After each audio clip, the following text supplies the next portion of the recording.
This is NR2003 Predicts.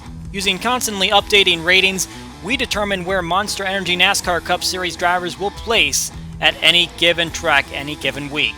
Standard disclaimer, this video is for entertainment purposes only, using the process of artificial intelligence, and should not be used in the process of gambling. So here's how it works. We update drivers' ratings week by week as we go throughout the Monster Energy NASCAR Cup Series schedule. We run a 100% simulation with normal tire wear and fuel consumption. Qualifying results match what the drivers actually ran in real life. Because qualifying data can't be arranged at the same time as forcing cautions, stages will not be enforced throughout these races. And weather used reflects the real-time data based on the actual start time of the race. Denny Hamlin going to lead the field to the green flag for the first race of the round of 8.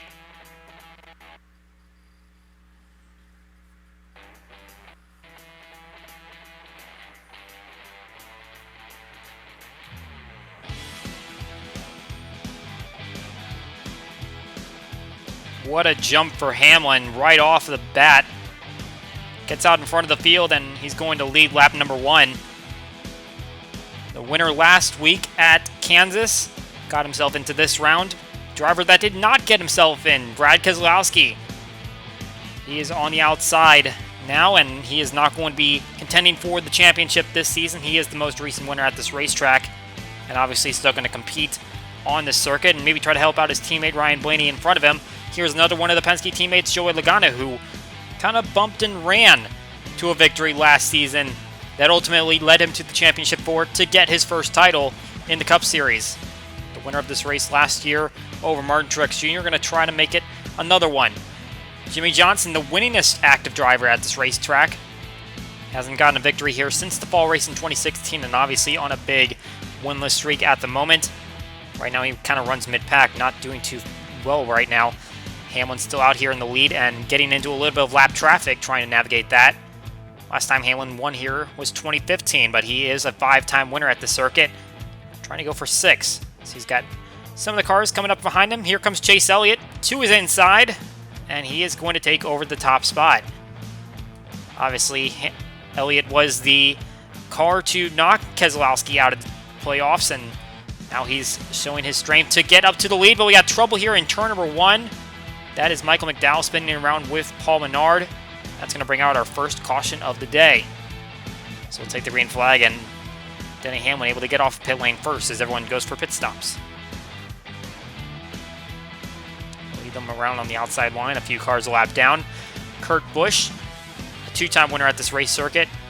2014, his last victory here. Also got one in 2002.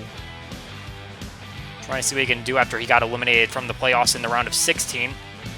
Kyle Busch still competing in the playoffs, and he's had a couple victories here himself, 2016 and 17, and trying to work his way up the field as he currently runs inside the top 5, being tracked down by Eric Almirola.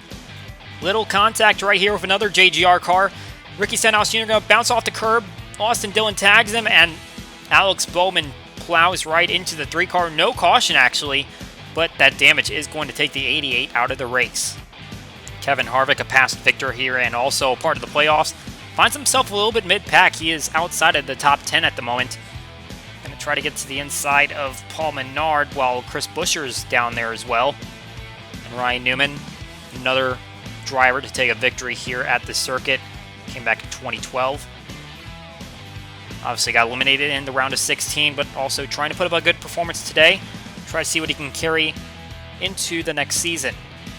Clint Boyer, we know he's going back to Stewart-Haas Racing, and he is now currently out of the playoffs. Got knocked out last race, along with 2 of the Hendrick drivers and Keselowski.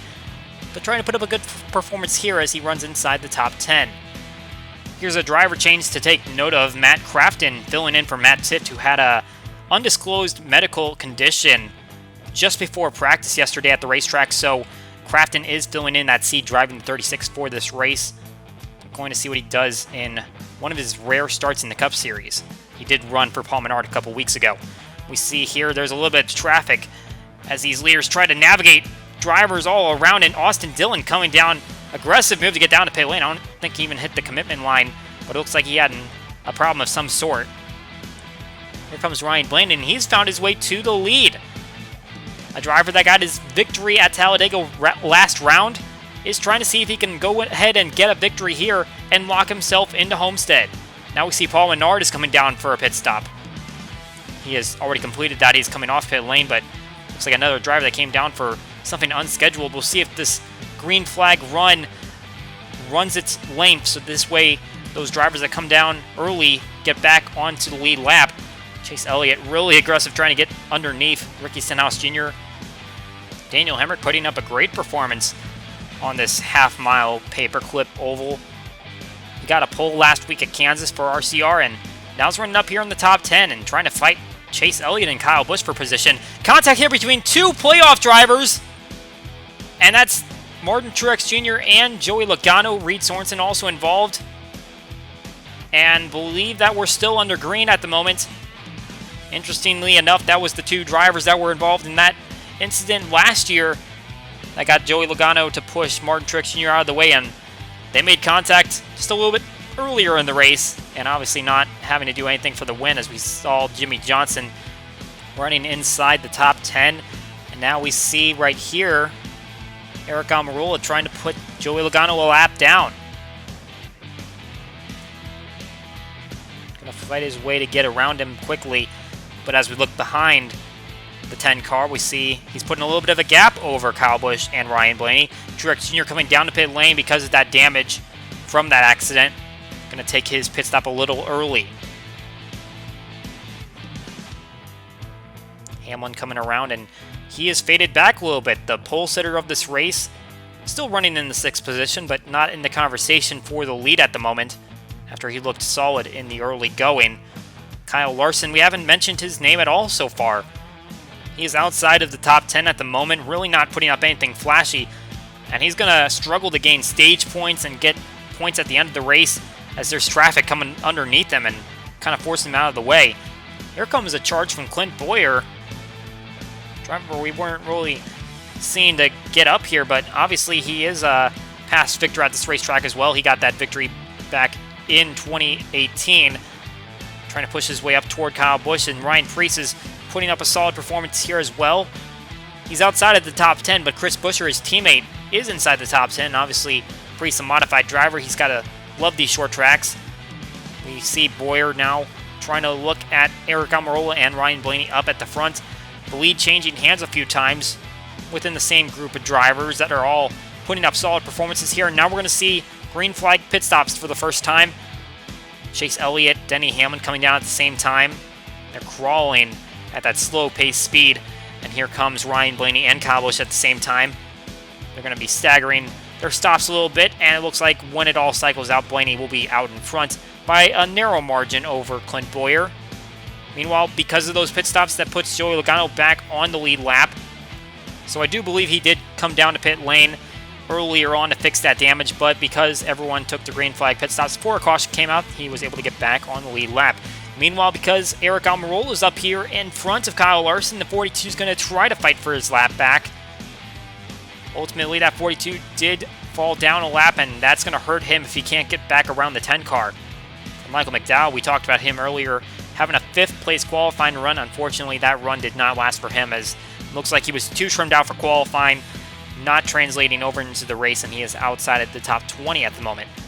Larson making a big push to the inside, getting Almirola to the outside of 3 wide. Eric Jones squeezed in the middle, but an aggressive move for Larson to try to stay in contention and get himself to the championship 4, where people believe at Homestead, Miami, he'll be a favorite.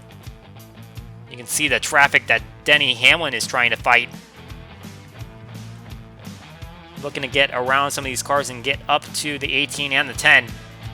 And a little bit of contact right here. Ryan Blaney all over the back of Ricky Stenhouse Jr. And then they're going to spin down into turn 1 on the front stretch. And right into the 17 goes first Jimmy Johnson, then the playoff contender of Kevin Harvick. And there's heavy damage on the 4 car that is going to take him out of the race. Take a look at this one. He sees the smoke, and he goes to the high side. He might have been slipping in some fluid because he runs right into the 17, and that is going to take him out of the race. That is a big blow to the Force chances heading forward. But we'll get back on the restart, and Joey Logano, I believe he might have taken another pit stop. Either that or he lost a lap to Almirola once again as he's on the inside line. Kyle Larson is just inside the top 10, but he is the first car a lap down, trying to fight for that lap back. As Almirola continues to lead, and you can see a lot of the lead lap cars still in front of the 42. Chase Elliott fighting his way back up front. He had engine difficulties in practice. That whole engine blew up and they had to replace it. And he's able to fight back and show some speed. Running up here inside the top 10 and still in the lead lap, which obviously not a ton of cars are doing. Joey Logano trying to fight for as many laps as he can, as now with Kevin Harvick out of the race, he wants to gain as many spots and points as he can. Looking at Chase Elliott once again as he tries to track down Brad Keselowski. You got to remember, 9 car took the 2 car out of the playoffs, and coincidences have to happen. Just so happens that those two running alongside each other on the racetrack. Almirola trying to get Martin Truex Jr. a lap down. We remember the 19 was damaged in that accident, and the 19 was actually already a lap down. He's going to put him a second lap down, which is really going to hurt the 19 car's chances of getting back into this conversation. Meanwhile, we take a look at a few drivers that are having some pretty poor days, like Austin Dillon, who was involved in this incident with Ricky Stenhouse Jr. Both of those cars running outside of the top 20 with some decent damage. Paul Menard also involved in that group of drivers that are struggling because of accidents they had earlier in the day. A lot of contenders for at least the top 20 are running outside of that mark. Here is Eric Jones, and where did he come from? Suddenly he's up here in the top 3. Talk about the JGR drivers. Martin Truex Jr. kind of fell out of the conversation, but put Eric Jones in this mix, and obviously his playoffs had struggled. This would be a great run for him, as we see now. Clint Bowyer is going to go a lap down to Eric Almirola, his teammates, and there's going to be contact right here, and that was a poor timing for the 14-year-old lap down. Paul Menard going to spin Kurt Busch around, and Joey Logano plows right into him. A lot of time in between that. Logano on the high side, and then suddenly the one car is there, and he just runs right into him. Don't know what kind of spotter communication there was there, because that was easily avoidable. But that is going to take the 22 car out of the mix. And so now both Logano and Harvick not going to be running at the end of this one. Meanwhile, on the restart, Kyle Busch going to look to the inside of the 10, and he's going to take that spot away as they head down into turn 1. The advantage on that inside groove. Chris Buescher trying to stay on the lead lap. Props to him for the run he's putting up. Meanwhile, here comes Ryan Blaney, still putting up a fight. He's running up here in the 3rd position. Impressive run for him, trying to work his way into the championship 4, getting around Keselowski, who is out of the playoffs now. William Byron, another driver that's out of the playoffs, is working his way into the top 10. He might be a lap down and trying to fight Clint Bowyer for a position, but at the moment, still putting up a solid run. Looking on board of the 10 car, and he is trying to fight his way up toward Kyle Busch, looking for him to make a mistake. How about right here? 18 goes a little wide, and the 10 car will fill the spot. Going down the backstretch, I believe the 10 will be able to take it, as long as he's able to navigate this lap traffic. Looks like eventually Kyle Busch will get that spot back, but because they're fighting so much, Keselowski is able to pull up into this conversation now. Really haven't been talking about the 2 car leading this race, but he's suddenly up here in contention. How about Denny Hamlin? We saw him fading back a little earlier in the race. Now he's trying to challenge Kyle Busch for the lead. So it's Busch, Hamlin, and Keselowski up at the front. And now, really tight situation right here as Keselowski looking to the inside of Kyle Busch for the lead. 2 car might be out of contention for a title, but that doesn't mean he's out of contention for wins. He gets underneath the 18 car and heads to the top spot. But we're going to have contact here. William Byron gets into Michael McDowell. Up into the wall goes the 24 car, and Larson into the 34. Another playoff contender who runs on the high line and gets involved in an accident.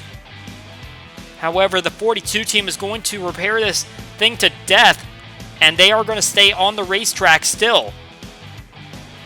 You can see that car, the hood taken off, and they are severely under power at the moment. I believe that's 3 laps down. That would put them but they are going to try to fight for every spot and lap that they can to make sure they don't go too many more points back. Denny Hamlin currently leading the way, and there is the speed that the 42 is putting up.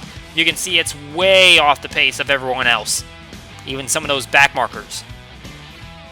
But looking back, this is the sight from Denny Hamlin. He just put Larson a lap down, but really hard to see the next cars in line, like Almirola, Keselowski, Busch. The 11 car is putting a gap between them. For Keselowski, he's just trying to have a solid day, looking for some redemption, trying to sweep the Martinsville races this season. And you can see he's trying to pull his way back up into the conversation, but I believe he's going to run out of time, as there's several lapped cars in between the two drivers up at the front. Hamlin trying to look and battle his way through the traffic. Looks like ultimately we'll have about 7 cars on the lead lap when it's all said and done, as Clint Boyer just trailing in behind. But here comes the white flag lap for Hamlin. As you mentioned, a 5-time winner in his home state of Virginia. Hasn't won here since 2015, but he is putting up a clinic today, as he is going to round turns 3 and 4, and he is going to take the checkered flag and clinch the spot in the championship 4.